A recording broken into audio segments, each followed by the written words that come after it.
पाक स्टडीज हमें ये पढ़ाई जाती थी कि हम 1965 की जंग भी जीते हुए हैं, 71 की भी जीते हुए हैं, फलानी भी जीते हुए हैं। तो दो सोर्स से हमारे पास था, एक पीटीवी था, दूसरा पाक स्टडीज था। उन दोनों के अंदर झूठ लिखा हुआ था, तो लोगों ने वही सीख लिया। अब देख ले, हमारा केयर टेकर प्राइम मिनिस्टर जब ये कहेगा कि हम इंडिया से 300 जंगें करने के लिए तैयार हैं, तो फिर आप इंडिया से अच्छे ताल्लुकात रखने की कुछ रख सकते हैं उम्मीद? मतलब एक तरफ हम ये कहेंगे भाई हमने 300 जंगें करनी है इंडिया से, चाइना से या किसी भी कंट्री से, और फिर साथ हम कहें हमने उसके साथ रिलेशन बेहतर चाहते हैं, लेकिन वो हमारे साथ रिलेशन नहीं बेहतर करता। क्या कहेंगे? ऐसी स्टेटमेंट हमारे प्राइम मिनिस्टर को देनी चाहिए। जब पहले हमारा माइंडसेट ये होगा ना कि हमने जंगें करनी है, तो फिर उनके ख्यालात में भी यही रहेगा, दिल में यही रहेगा कि हमारे दुश्मन है। एक पढ़ा लिखा पाकिस्तानी और एक पढ़ा लिखा इंडियन, वो कभी भी एक दूसरे के दुश्मन नहीं है।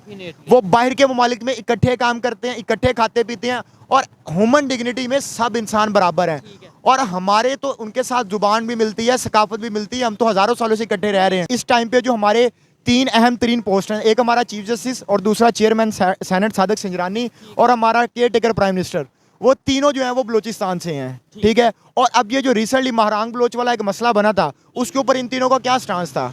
इन तीनों ने वहां पे कोई रोल प्ले नहीं किया जिससे वो मामला हल हो सके। 50 साल से हम एक घटिया नारा सुन रहे हैं, वही हमें सुनने को मिलेगा कि जनाब जो करवा रहा है अमेरिका करवा रहा है, और दूसरा हमें ये सुनने को मिलेगा कि भाई ये फंडिंग जो है वो इंडिया कर रहा है। हमारे मुल्क में ना बड़ा आसान तरीका है, कुछ भी बुरा हो जाए, कुछ भी बुरा हो जाए, वो आपके पास एक आसान तरीका है कि आप ये कह के जान छुड़वा लो कि भाई जो करवा रहा है इंडिया करवा रहा है। नमस्कार दोस्तों, मेरा नाम अनुप धीमान और आप देख रहे हैं नेशन ब्रो। आज हम आपको एक वीडियो दिखाते हैं जिसमें एक पाकिस्तानी लड़का है जो सही सही बातें कर रहा है, लेकिन ये बातें 100% पाकिस्तानियों को पसंद नहीं आएंगी। तो पहले हम लोग वीडियो देखते हैं। वीडियो है रियल एंटरटेनमेंट टीवी का, फिर हम बात करेंगे इस वीडियो के अंदर जो बातें की गई हैं उसके बारे में। देखिए जी, अब बलूचिस्तान का जो मसला है वो पिछली दफा भी हमने इस पर बात की थी। अब इस टाइम पे जो हमारे तीन अहम तरीन पोस्ट हैं, एक हमारा चीफ जस्टिस और दूसरा चेयरमैन सेनेट सादिक सिंजरानी और हमारा केयर टेकर प्राइम मिनिस्टर, वो तीनों जो हैं वो बलूचिस्तान से हैं। ठीक है। और अब ये जो रिसेंटली महारांग बलोच वाला एक मसला बना था, उसके ऊपर इन तीनों का क्या स्टांस था?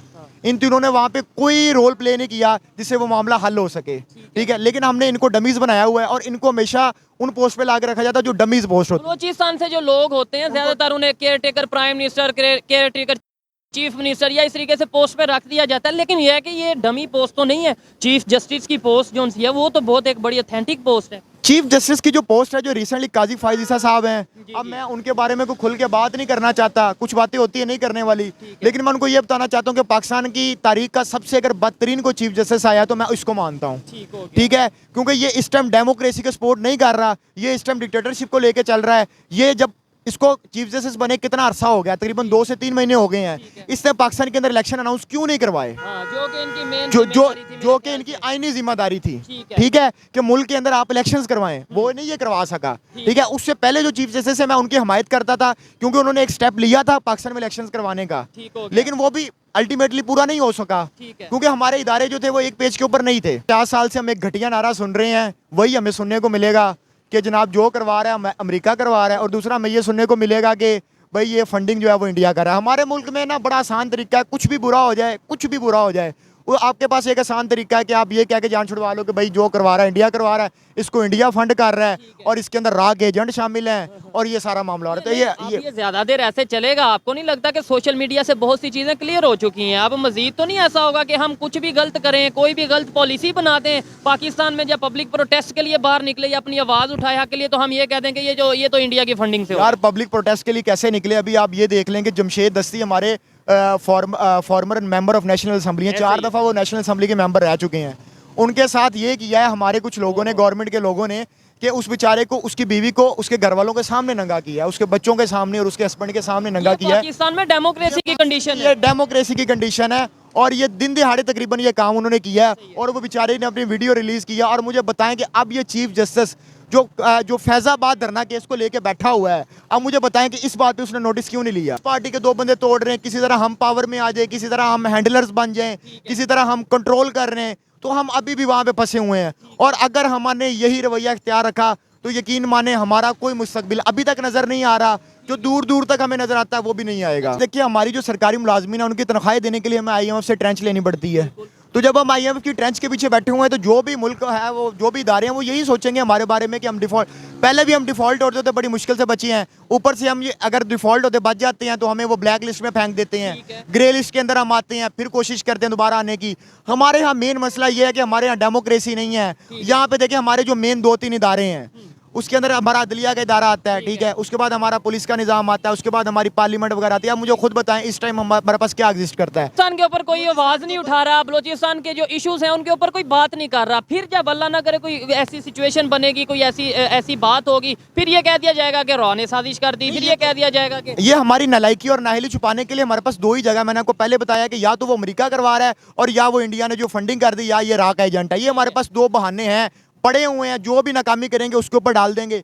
लेकिन अभी जो है ना, मैं ये कहूंगा एक डेमोक्रेटिक लीडर है जो भी है, और उसको चाहिए कि वो सबसे पहला प्राइम मिनिस्टर को चाहिए कि वो आके ये काम करे कि वो इंडिया के साथ अपनी ट्रेड खोले, उनके साथ रिलेशन बेहतर करने की कोशिश करे और इंडिया के साथ बातचीत करे, निगोशिएशंस करे, मुज़ाकरात करे। छोड़ दो यार जंगे शंगे करने ही, हमने पहले बहुत सारी जंगे करके देख ली, हमें उसका कोई नतीजा नहीं मिला। हमारे लिए क्या किया है सिवाय इस बात के कि हमारे घरों के अंदर लोगों को उठाया जाता है, लोगों की इज्जतों को पामाल किया जाता है, ना चादर चार दीवारी की तो तहफुज रखा जाता है, तो कद्दूस पामाल किया जाता है, बुजुर्गों को उठा लिया जाता है, बच्चों को उठा लिया जाता है। यार आप लोगों को 2000 रुपए का 2000 रुपए का बजट इसलिए आपको दे रहे हैं। मैं यहाँ पे ये कहना चाहूंगा कि भाई मेरी पर्सनल ओपिनियन ये है कि जंग किसी भी मसले का हल नहीं था, नहीं है और ना ही होगा।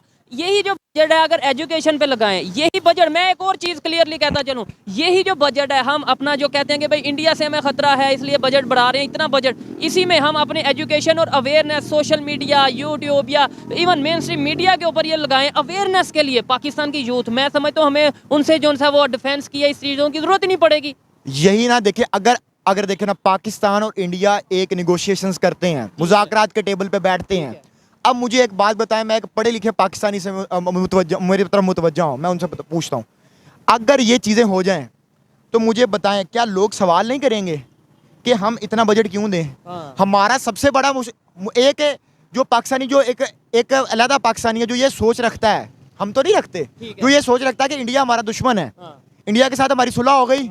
अब मुझे बताए वही बंदा उठ के सवाल करेगा कि अब तो हमें किसी से खतरा ही नहीं है, सुलह हो गई हमारी, अब 1800 अरब को इस तरह करो, 1800 अरब को काट के 100 अरब कर दो, ठीक है, बाकी एजुकेशन पे लगा दो, 1700 अरब कर दो। अब मुझे बताए क्या वो लोग इस बात पे तैयार हो जाएंगे कि उनके मुंह से लुकमा छीन लिया जाए? और मेरे पाकिस्तानियों अभी भी समझ लो इस बात को कि वो नहीं चाहते कि हमारा जो लुकमा हमारे मुंह के अंदर है वो कोई खींचे आके। मतलब जिसकी जो ड्यूटी है वो करे। और मैं ये कहना चाहूंगा कि 2024 में जैसे हर किसी ने कोई ना कोई गोल, किसी ने कोई ना कोई टारगेट रखे होते हैं, मैं ये चाहूंगा पाकिस्तान में भी रेजोल्यूशन आए, पाकिस्तान में पीस वाला कोई मतलब या पुरअमन तरीके से कानून के मुताबिक कोई ऐसा इंसान उठे जो इनकलाब की बात करे, हमें ये बताए कि दुनिया कहाँ जा रही है। दिलशाद भाई क्या कहेंगे? आपको नहीं लगता कि हमें सिर्फ कैमरे और माइक के साथ ये बोलेंगे, प्रैक्टिकली लोगों में जाके ये बातें करने की जरूरत है? बिल्कुल है। अब मैं आपको बेसिक डिफरेंस बताऊं, ये भाई खड़े हैं मेरे पास, भाई आपको पता है कि इंडिया के अंदर इलेक्शन होने वाले हैं, क्या इंडिया का प्राइम मिनिस्टर 5 साल पूरे कर लेगा? हाँ जी। पाकिस्तान का प्राइम मिनिस्टर 5 साल पूरे करेगा? नहीं करेगा। ये एक बेसिक डिफरेंस है अभी 2024 का।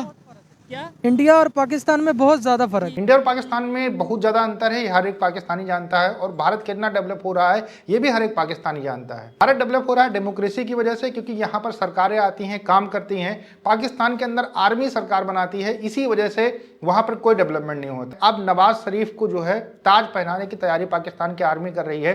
अब उसके रास्ते में कोई भी अगर आता है, चाहे वो नेता हो, चाहे वो सांसद हो, चाहे एमएलए हो, चाहे फिर वहाँ की पुलिस ही क्यों ना हो, सबको कहीं ना कहीं नीचा देखना पड़ रहा है। जैसा कि बात कर रहे थे वीडियो के अंदर कि जो वहाँ के एक सांसद थे, उनकी वाइफ को जो है पूरे परिवार के सामने नंगा किया गया। इस तरीके की ओछी हरकतें सिर्फ पाकिस्तान की आर्मी कर सकती है और कोई नहीं कर सकता है। पाकिस्तान की आर्मी स्वार्थी इतनी है कि वो किसी भी तरीके से, चाहे वो जिहादियों को पालना हो, चाहे फिर अपने स्वार्थ के लिए किसी को मारना हो, चाहे वो अपने स्वार्थ के लिए किसी को भी जेल में डालना हो, चाहे फिर अपने स्वार्थ के लिए किसी जेल में डाले गए व्यक्ति को प्रधानमंत्री बनाना हो, जैसा कि नवाज शरीफ के साथ हो रहा है, सब कुछ करने के लिए तैयार रहती है। उसमें उसको कोई भी कहीं पर भी शर्म नहीं आती है।